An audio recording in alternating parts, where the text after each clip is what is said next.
आज का टॉपिक है यूनिट ऑफ रेट कांस्टेंट। जो यूनिट है रेट कांस्टेंट की वो डिपेंड करती है रिएक्शन के ऑर्डर पे। डिफरेंट ऑर्डर रिएक्शंस हैं अगर तो उनके लिए जो रेट कांस्टेंट है उनकी यूनिट भी कैसी होगी, अलग अलग होगी। चलिए एक हम रिएक्शन कंसिडर करते हैं जो कि है nth ऑर्डर। तो उसके लिए हम रेट ला क्या लिख सकते हैं, rate is equal to rate of reaction is equal to k आपका रेट कांस्टेंट है इनटू कंसंट्रेशन की पावर n, क्योंकि ये कौन सी ऑर्डर है, nth ऑर्डर हम मान के चल रहे हैं। तो यहाँ से k की वैल्यू निकाल लीजिए, k इज इक्वल टू क्या होगा, रेट अपॉन कंसंट्रेशन की पावर n। सिंपल मैथमेटिक्स है। अब जो रेट है, रेट की जो यूनिट होती है हमने पहले कर रखी है, वो होती है मोल पर लीटर पर सेकेंड। ओके। और जो कंसंट्रेशन की यूनिट होती है मोलर कंसंट्रेशन की, वो होती है मोल पर लीटर की पावर n। हमने ये वैल्यूज़ पुट कर दी। इसको अगर हम आगे सॉल्व करेंगे तो ये देखिए, ऊपर तो मोल पर लीटर की पावर 1 है और नीचे मोल पर लीटर की पावर n है। तो जब हम ये नीचे वाली टर्म को ऊपर ले जाएंगे तो ये क्या हो जाएगा, मोल पर लीटर की पावर 1 माइनस n और पर सेकेंड। ओके। तो आपने इस फॉर्मूले को याद रखना है।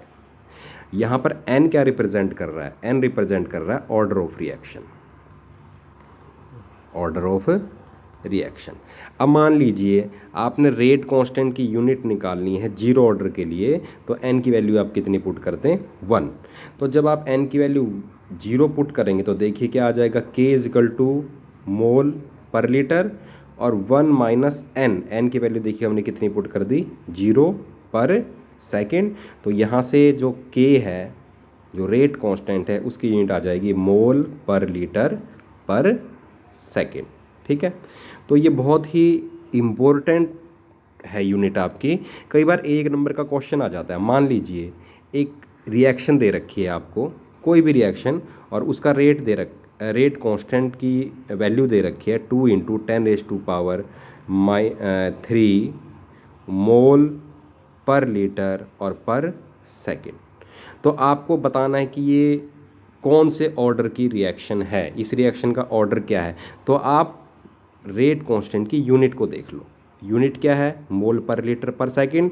और मोल पर लीटर पर सेकेंड जो यूनिट होती है रेट कांस्टेंट की, कब होती है, जब रिएक्शन कौन सा ऑर्डर होता है, जीरो ऑर्डर।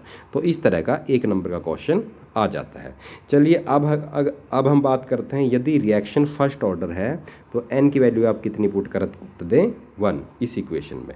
तो क्या आ जाएगा, देखिए मोल पर लीटर n की वैल्यू हमने कितनी पुट करनी है, 1, और पर सेकंड देखिए एक में से एक गया 0 हो जाएगा, तो ये पूरी टर्म क्या हो जाएगी, 1 हो जाएगी, क्योंकि किसी की पावर 0 1 ही होती है। तो यूनिट क्या आ जाएगी, पर सेकेंड। तो अगर आपको रेट कांस्टेंट की यूनिट पर सेकेंड दे रखी है तो इसका मतलब रिएक्शन का ऑर्डर क्या है, फर्स्ट है। तो हम इस तरह से जो आपकी रिएक्शन का जो रेट कांस्टेंट है उसकी यूनिट से भी पता लगा सकते हैं कि रिएक्शन का ऑर्डर क्या है। ओके।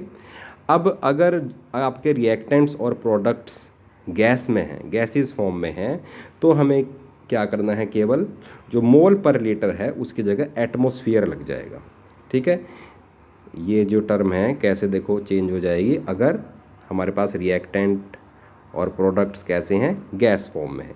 तो मोल पर लीटर की जगह क्या आ जाएगा, केवल एटमॉस्फेयर की पावर 1 माइनस n, क्योंकि वहाँ पर हम प्रेशर नोट करते हैं, और पर second. For zero order reaction, zero order reaction के लिए उसी तरह से मुझे क्या वैल्यू पुट करनी पड़ेगी, n की 0।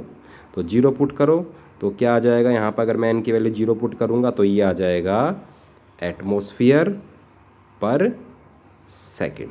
ठीक है। तो ये होगी रेट कांस्टेंट की यूनिट यदि आपके रिएक्टेंट या प्रोडक्ट किस फॉर्म में हो, गैसियस फॉर्म में हो। तो ये एक नंबर का क्वेश्चन आ जाता है बोर्ड एग्जाम्स में कि यूनिट्स लिखिए फर्स्ट ऑर्डर के लिए रेट कांस्टेंट की, सेकंड ऑर्डर के लिए, या फिर जीरो ऑर्डर के लिए।